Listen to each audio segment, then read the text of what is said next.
295페이지 있습니다. 고린도 후서 10장 3절로 8절까지 말씀입니다. 말씀 찾으신 줄 알고 제가 말씀 봉독합니다.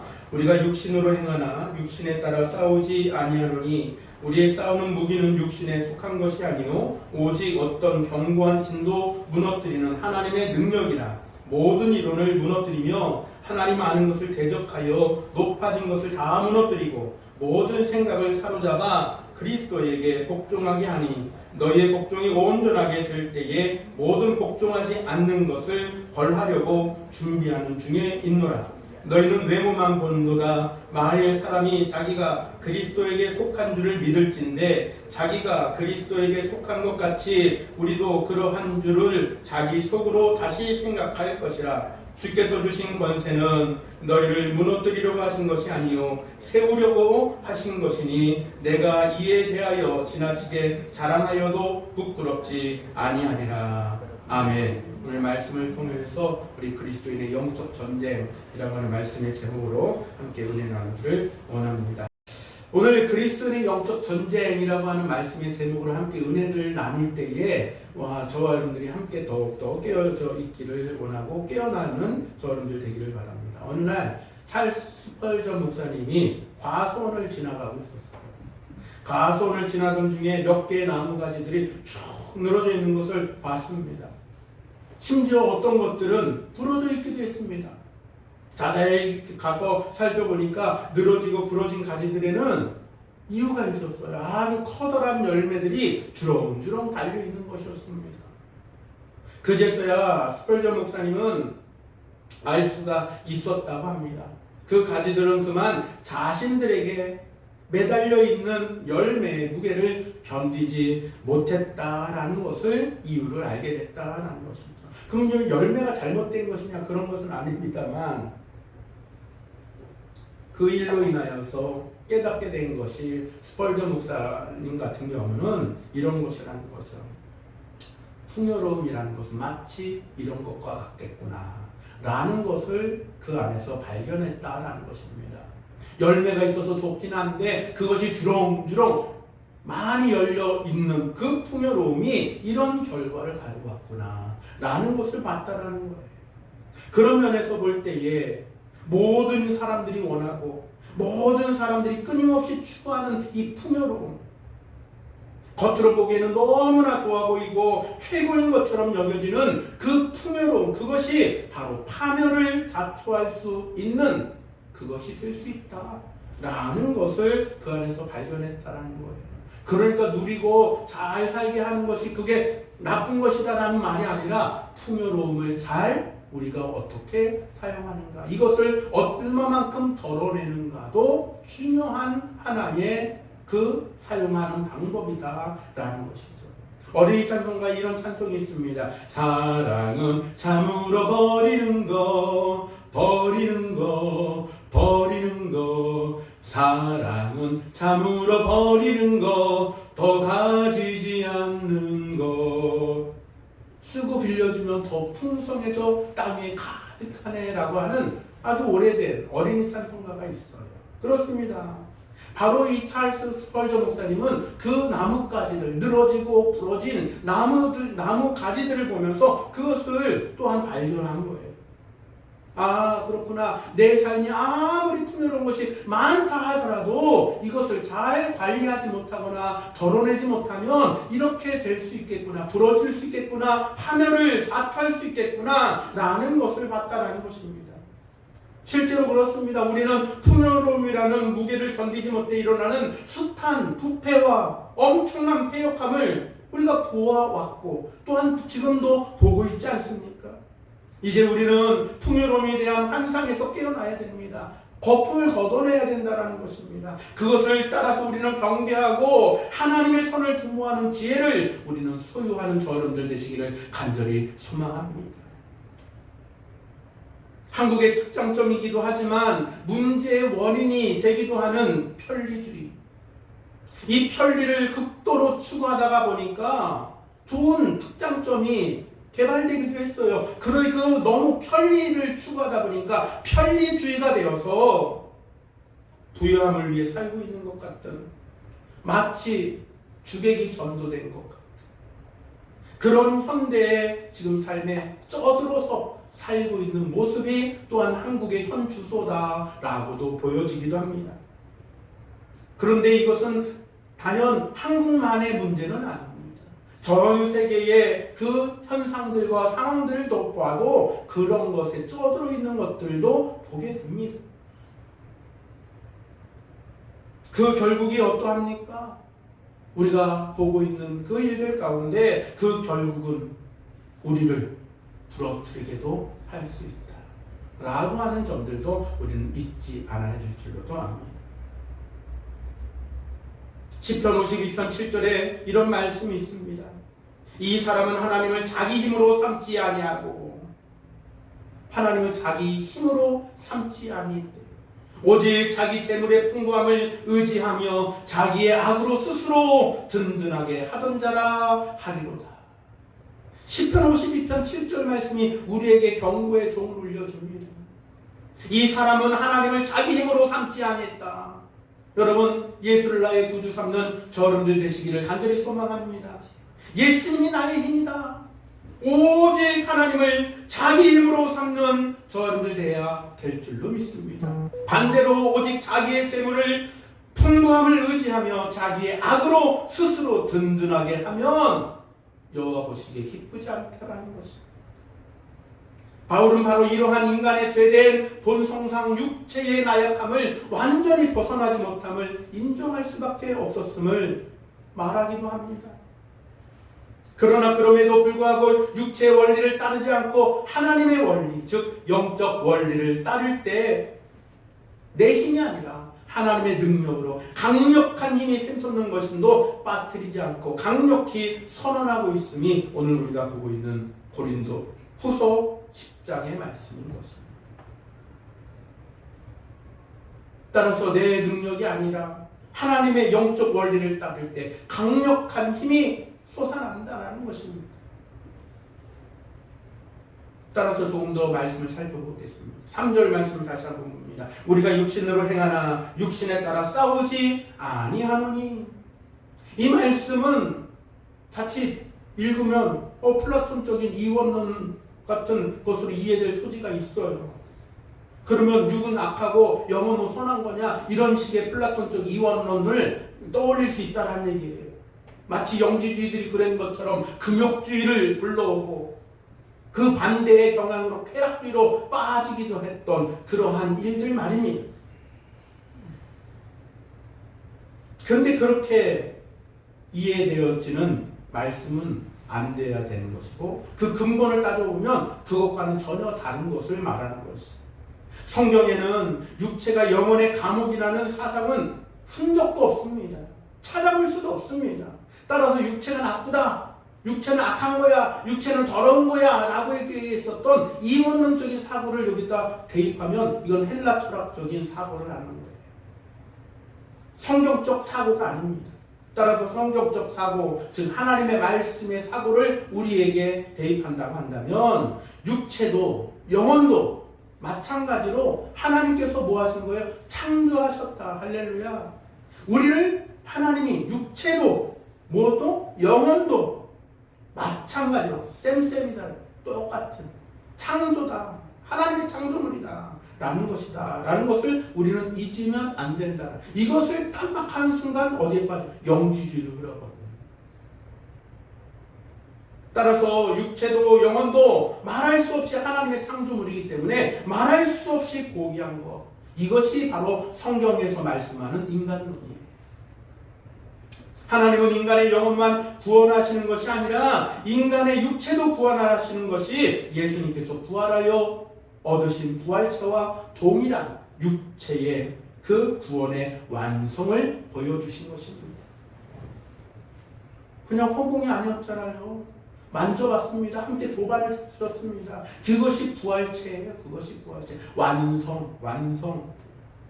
따라서 그 육체의 질적 변화를 일으킨 새로운 육체가 되는 것, 새로운 새 사람이 된다라고 표현하는 것이 더욱더 좋겠죠. 따라서 그 바울 서신을 보면 육과 영에 대해서 따로 분리시키면 안 해요. 대립시키는 것처럼, 날카롭게 대립시키는 것처럼 읽혀지긴 하나 그것을 따로 분리해라는 말이 아닙니다. 세상에 속한 것은 육이요 하나님께 속한 것은 영이라는 의미에서의 대립을 말하는 것이지, 육은 더럽고 영은 깨끗한 것이다, 이런 것을 말하는 것이 아니라는 거예요. 즉 바울에게 있어서는 인간의 영혼과 육체의 문제만이 아니라 한 인간 속에 있는 옛사람과 새사람의 대립이 그 안에서 원리로 작동하는 자. 그러니까 어디에 속했느냐가 중요하다는 거예요.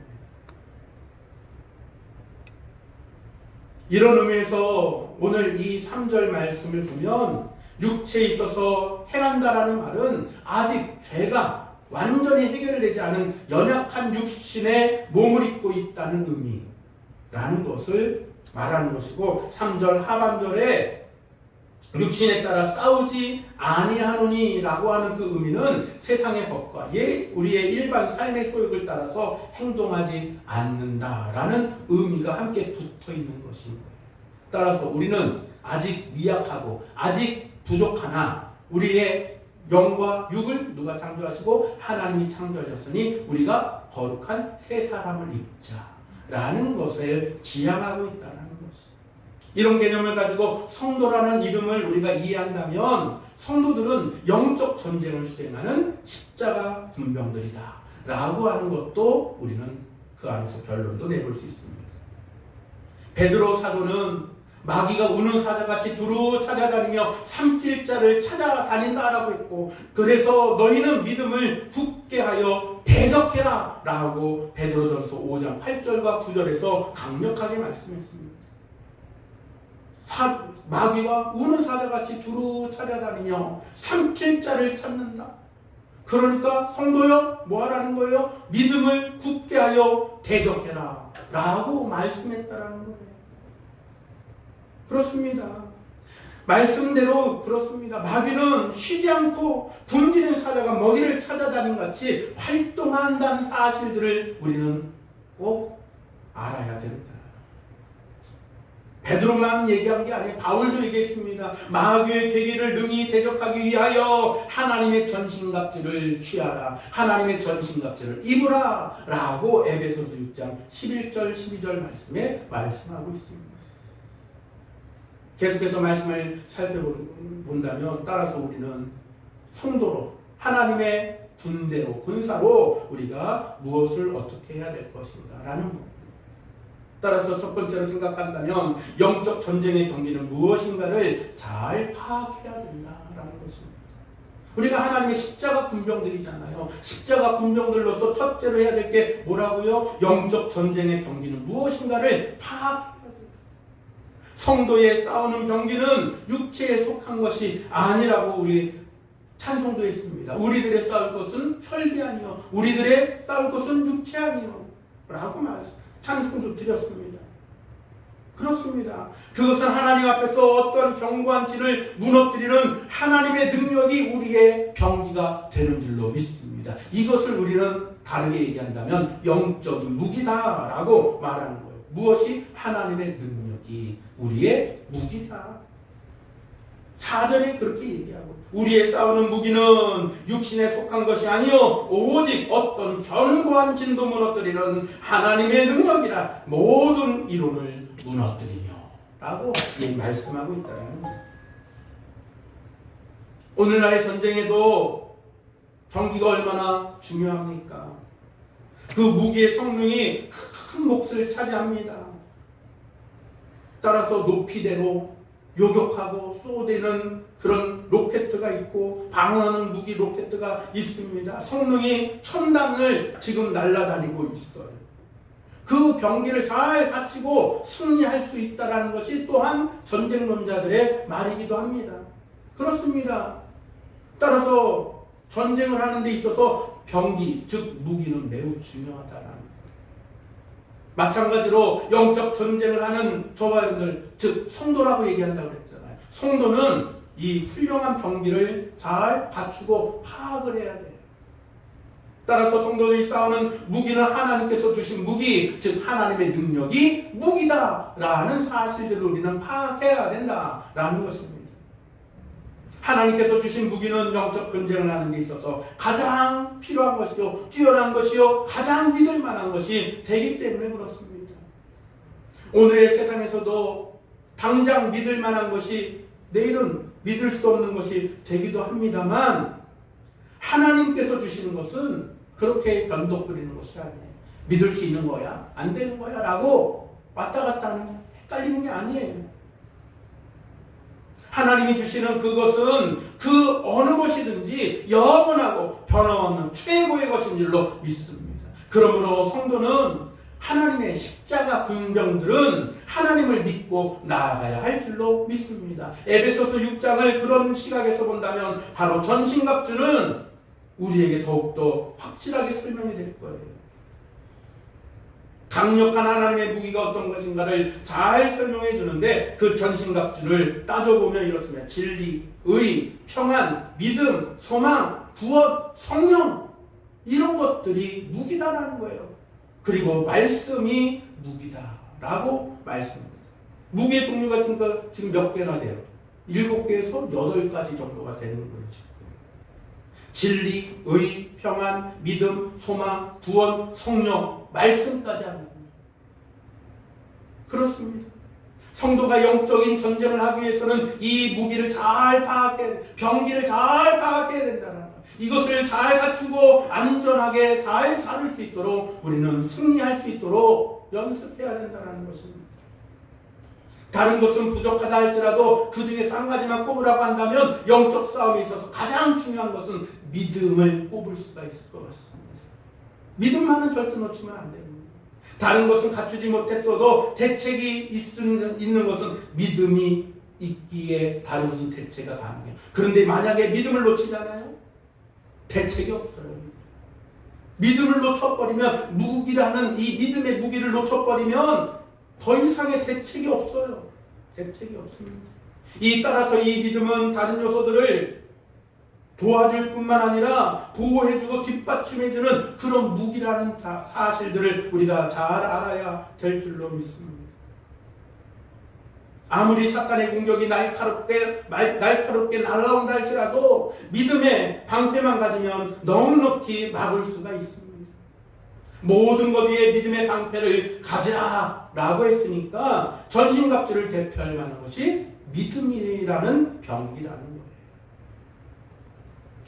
이렇게 믿음이 중요하기 때문에 하나님께서는 때때로 이 믿음을 위하여서 연단이라는 방법을 성도들에게 주시기도 합니다. 베드로전서 1장 7절을 읽어보시면 됩니다. 따라서 결국 믿음이라는 것은 뭐라는 거예요? 최후의 승리를 얻게 하기 위해서 성도를 영화롭게 하고 영광스럽게 만드는 가장 중요한 영적인 무기, 영적인 병기다라는 사실들을 우리는 파악했다라는 점을 꼭 기억하시기 바랍니다. 그러나 앞서 말씀드린 것처럼 열거 있었던 그 여러 가지 병기들, 그것들도 우리는 잘 파악해야 돼요. 남을 그래 믿음만 이게 아니라, 성도들은 믿음만이 아니라 다른 무기들까지도 온전히 우리는 갖춰야 함을 명심해야 할 줄로 합니다. 두 번째로 생각해 본다고 한다면, 우리가 하나님의 십자가 군병들로서 갖춰야 될 것, 우리가 잘 해야 될 것이 무엇인가? 영적 전쟁의 목표를 가져야 된다는 것입니다. 목표가 없는 전쟁은 없어요. 따라서 영적 전쟁에는 목표가 있습니다. 그것은 바로 우리로 그리스도께 복종하게 하려는 것, 그것이 영적 전쟁의 목표예요. 적을 싸워 때려 눕혀야 된다. 이게 영적 전쟁의 목표가 아니라 뭐가 목표라고요? 그리스도께 나를 복종케 하는 것, 이것이 목표다라는 것. 이게 목표. 따라서 사도 바울은 영적 전쟁의 목표가 4절 하반절의 모든 이론을 파하며 라는 말을 거기에 함께 실어놓은 거예요. 따라서 내가 가진 모든 이론을 파괴해야, 내려봐야 돼요. 그래야 뭐가 돼요? 십자가 군병이 되는. 그래야 영적 전쟁의 올바른 목표에 도달하게 된다라는 것입니다. 하나님을 아는 것을 대적하여 높아진 것을 다 무너뜨려야 됩니다. 모든 생각을 따라서 사로잡아서 그리스도께 복종하게 하는 것, 5절의 말씀이 나와 있습니다. 이 일들이 우리에게 영적 전쟁을 하는 목표가 된다는 거예요. 하나님은 하나님 아는 것을 대적하여 높아진 것을 다 무너뜨리고 모든 생각을 사로잡아 그리스도에게 복종하게 하니 사탄을 다 정복하고 우리를 그리스도에게 복종하도록 만드는 것이 영적 전쟁의 목표다라는 것입니다. 사단은 누가 이겼어요? 예수 그리스도가 십자가에 의해서 이긴 줄로 믿습니다. 그래서 우리는 뭐 하기만 하면 돼요? 믿고 따르기만 하면 되는 거예요. 이미 이긴 승리라니까요. 내가 마귀를 이기는 게 아니에요. 예수님께서 이미 승리했어요. 할렐루야. 그러니 이 영적 전쟁에서 나를 무너뜨리는 게 목표예요. 나를 무너뜨려야 돼요. 오늘 우리가 읽었었던 10장 4절, 5절, 6절의 말씀이 바로 그 목표에 속하는 것입니다. 나를 무너뜨리는 것, 나를 복종케 하는 것, 어디에? 그리스도께 복종시키는 것. 영적 전쟁에서 물질러야 하는 견고한 진들이 여기 있다는 거예요. 여기. 다른 데 있는 게 아니라 여기 있다. 여기 있다. 첫째는 허탄한 모든 일원이라고 했고, 둘째는 하나님을 대적하는 교만함이라고 했으며, 셋째는 모든 세상의 생각을 포로로 잡아야 한다라고 그 목표를 설정했습니다. 또한 최후로는 끝까지 남아서 대항하는 것을 처벌하는 것인데, 이는 조금 더 보다 넓게 생각하여서 마지막 때까지 주님과 성도들을 대적하는 사단에게 대한 언급으로도 우리는 생각할 수 있는데, 그 사단이 어디에 있다? 내 안에. 내 안에 여기 있다라는. 따라서 우리는 끝까지 긴장을 놓치지 말고 십자가 군병들로서 영적 전쟁에서 승리하는 저와 여러분들이 되어야 할 줄로 믿습니다. 그러므로 성도들은 하나님의 진리를 먼저 알려고 힘써야 하고 다음으로 그것을 순종하기를 힘써야 할 줄로 믿습니다. 영적 전쟁의 목표는 쉽게 달성되는 게 아닙니다. 어렵습니다. 더딥니다. 지루하기도 합니다. 평생 동안을 해야 달성할 수 있을런지도 모르겠습니다. 성도들은 따라서 이때에 낙심하거나 절망하면 안 됩니다. 하나님의 진리의 전신갑주를 입고 최후 승리하는 그날까지 우리는 열심히 주님만 바라보고 순종함으로 그리스도께 복종하는 저와 여러분들 되기를 간절히 소망합니다.